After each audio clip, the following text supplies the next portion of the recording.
बहुत स्वागत है आपका सरकारी सिलेबस यूट्यूब चैनल पर। और आज हम बात करने वाले हैं इंडियन कोस्ट गार्ड में जो वैकेंसी आई है डोमेस्टिक ब्रांच में, उसकी डिटेल बात करेंगे। कब से कब तक फॉर्म है, कौन कौन बच्चे फॉर्म भर सकते हैं, एजुकेशन क्या है, आपकी जो है ना एग्जाम पैटर्न क्या है, सिलेबस क्या है, फिजिकल में क्या होने वाला है, डिटेल सिलेबस क्या है, सारी चीज़ें। चलिए आगे बढ़ते हैं देर न करते हुए। आपके ऑनलाइन फॉर्म 30 नवंबर से 7 दिसंबर तक चलेंगे, ध्यान रखिएगा। इन दोनों डेटों को भूल मत जाना, 30 नवंबर के बाद 7 दिसंबर के पहले, ठीक है। आपके एडमिट कार्ड जो है ना 25 दिसंबर से आने लगते हैं। देखिए जो भी फौज की वैकेंसी होती है, ये फौज तो नहीं, पैरामिलिट्री जिसे कहते हैं, कोस्ट गार्ड कहते हो, तो ये फौज के अंतर्गत नहीं आती। अर्धसैनिक बल आप कहते हैं, जैसे कि ITBP, CSF, SSB वगैरह होते हैं, वैसे ही ये जो है कोस्ट गार्ड है। तो इसमें क्या होता है, वैकेंसी ऐसा नहीं कि इस साल वैकेंसी आई 10 साल बाद या 2 साल बाद पूरी हो रही है। काम बड़ी तत्परता से चलता है, मतलब काम में कोई रुकावट नहीं, धड़ाधड़ आगे बढ़ता है। तो बहुत ज़्यादा डिले नहीं होगा, टाइम के साथ ये सारी वैकेंसी पूरी की जाएगी। तो इसमें और वैकेंसी के बारे में हम आपको आगे चर्चा करके बताते हैं, एक एक करके देखते चलते हैं।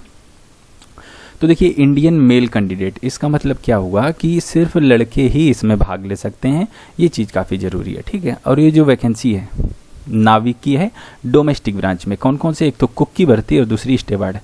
अब कुक क्या होता है, कुक का मतलब सीधा है खाना बनाने वाले, तो खाना बनाने वाले के लिए इसमें भर्ती। और स्टेवार्ड क्या होता है कि जो लोग साफ़ सफाई करते हैं जहाज़ों में, तो जहाज़ों में जो साफ़ सफाई करते हैं उन्हें स्टेवार्ड करते हैं। तो आपकी साफ़ सफाई के लिए नौकरी होने वाली, तो ये 2 तरह के आपके पद हो गए, ठीक है। अब इसके बारे में आपको थोड़ी सी और आगे चर्चा करके बताऊंगा कि किस तरह का होता है। एजुकेशन क्वालिफिकेशन के बारे में यहाँ से देख लेते हैं।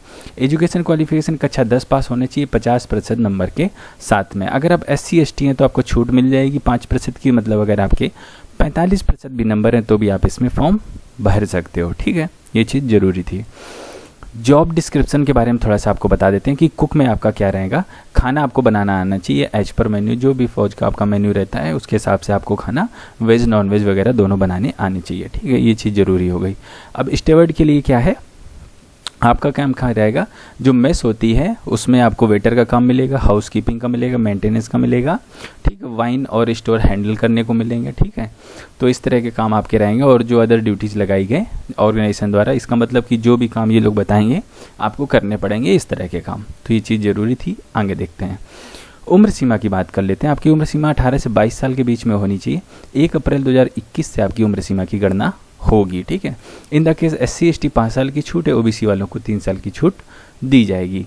तो आपकी उम्र सीमा जो है ना 1 अप्रैल 1999 से 31 मार्च 2003 के बीच में होनी चाहिए।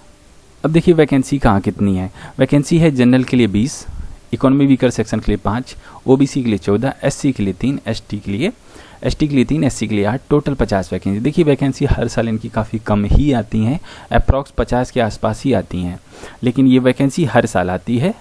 आगे बढ़ते हैं। आपका जो बेसिक पे रहेगा 21,700, इसके अलावा आपको डेयरनेस अलाउंस वगैरह मिलेगा। इसके साथ अगर आप अदर अलाउंस कहीं ऐसी जगह पोस्टेड होते तो वो सारी चीज़ें में आपको मिलेंगी। अगर हम शुरुआती इनकम की बात करें तो करीब 30,000 रुपये प्रति महीने की आपकी शुरुआती मंथली सैलरी होने वाली। इसके बाद टाइम के साथ साथ आपके प्रमोशन होंगे, तो प्रमोशन के साथ साथ जो है ना पे लेवल 8 तक आप जा सकते हैं, प्रधान अधिकारी बन के यहाँ से आप रिटायर हो सकते हैं। तो ये चीज़ हो गई, ठीक है। अब जो है ना इसके अलावा आपको क्या क्या मिलेगा, फ्री राशन मिलेगा, रहने के लिए मिलेगा आपको, ठीक, खाने के लिए मिलेगा, गवर्नमेंट एकोमोडेशन खुद के लिए फैमिली के लिए मिलेगा, 45 दिन की छुट्टी रहेगी, 8 दिन की कैजुअल छुट्टी रहेगी। कंट्रीब्यूटरी पेंशन स्कीम, देखिए जो नॉर्मल पेंशन मिलती वो नहीं रहेगी, ये कंट्रीब्यूटरी होती है। इसमें क्या होता है, आपको हर साल कुछ पैसा कटता है, उसके बाद जो है ना आपको उसी पैसे से पेंशन जिसे आप कहते हो वो दी जाती है, ठीक है, ऑन रिटायरमेंट। कैंटीन मिलेगी, ठीक है, और मेडिकल फैसिलिटी आपको मिलेगी। तो इस तरह की ज़रूरी चीज़ें थी, ये भी देख लें। ऑनलाइन फॉर्म कहाँ भरना है, www.joinindiancoastguard.government.in पर जाकर आप अपना ऑनलाइन एप्लीकेशन भर सकते हो। डेट हमने आपको बताई दी थी, ठीक है। और आगे देख लेते हैं, ये जो है ना select the advertisement, online form भरना है, कुछ खास नहीं है, आजकल तो हर फॉर्म ऑनलाइन ही है। तो आप सब जानते हैं, हमसे भी ज़्यादा जानते हैं, क्योंकि आप इसमें फॉर्म भरते रहते हैं। तो देखिए आपको जो है ना रिक्रूटमेंट वो जोन वाइज है, आपकी जो मेरिट लिस्ट बनेगी बच्चों वो जोन वाइज ही बनेगी, ठीक है। तो हो सकता है किसी जोन में कम नंबर वालों को ऊपर ले लिया जाए, तो ये भी चांसेस बने रहते हैं। तो जोन आप देख सकते हैं, नॉर्थ जोन में ये चीज़ें हैं, examination centre Noida, north eastern zone में कोलकाता, ये सारे आपके आ जाएंगे। और आपका एग्जामिनेशन सेंटर कोलकाता में बनेगा, ठीक है, बिहार झारखंड वालों का। तो ये 5 इन्होंने बनाए हैं सेंटर, आप इसे भी देख सकते हैं। मैं PDF नीचे आपको कमेंट बॉक्स में पिन कर दूंगा, वहाँ से जाके आप देख पाएंगे। अब बात कर लेते हैं सिलेक्शन प्रोसीजर की। देखिए सबसे पहले आपका क्या होगा, सबसे पहले जो आपने फॉर्म भेजे हैं इसमें स्क्रूटनी की जाएगी। ज़रूरी नहीं सारे बच्चों का जो है ना आपका एडमिट कार्ड आ ही जाए, जिनके ज़्यादा परसेंटेज हैं उनके ज़्यादा जो है ना चांसेस रहेंगे कि उनके एडमिट कार्ड आ जाएँ, ठीक है। तो अब क्या होगा, जब एडमिट कार्ड आ जाएगा उसके बाद आपका होगा रिटन एग्ज़ाम। अब रिटन एग्ज़ाम में क्या क्या आएगा, गणित, मैथमेटिक्स, क्वांटिटी एप्टीट्यूड, गणित, general science, general English and general awareness, current affairs and general knowledge और रीजनिंग, इतनी चीज़ें पूछी जाएंगी आपकी। और इसमें कितने क्वेश्चंस रहेंगे, क्या रहेंगे, ये सारी चीज़ें आप www.sarkarisyllabus.com पर जाकर अच्छे से देख सकते हैं, ठीक है। जब आपका रिटन एग्ज़ाम हो जाएगा उसके बाद आपका फिजिकल फिटनेस टेस्ट होगा और आपका तुरंत बाद ही मेडिकल एग्जामिनेशन होगा, ठीक है। तो इसमें 2 से 3 दिन लग सकते हैं। फिजिकली जो है ना चैलेंज कैंडिडेट जो जिनकी फिजिकली कोई प्रॉब्लम वो बच्चे इसमें फॉर्म ना भरें, क्योंकि फिजिकली उनको दिक्कत हो जाएगी। अब फिजिकल में आपका क्या क्या होगा उसके बारे में भी थोड़ा सा हम देख लेते हैं यहाँ से कि आपकी दौड़ कितनी होगी, क्या क्या रहने वाला है। तो देखिए 1600 मीटर रन है 7 मिनट में, 20 उठक बैठक है, 10 पुशअप है। तो ये चीज़ आपके पास में, तो आप जूते वगैरह जो है ना टी शर्ट वगैरह लेके जाइएगा ताकि आप अच्छे से वहाँ दे पाएँ। और देखिए जो आपका जो इनिशियल मेडिकल जो हो जाएगा, फिर इसके बाद आपको बुलाया जाएगा जब आप ट्रेनिंग के दौरान जाएंगे, ट्रेनिंग भर्ती, तो आपका INS चेलकम होगा। ये मेडिकल काफ़ी टफ होता है। तो ऐसा नहीं कि आप शुरुआत में जो है ना आपने रिटन निकाल लिया, फिजिकल निकाल लिया, मेडिकल निकाल लिया तो आप निश्चिंत हो जाएँ कि अब कुछ नहीं, अब बस सिलेक्शन हो गया, ऐसा नहीं होता।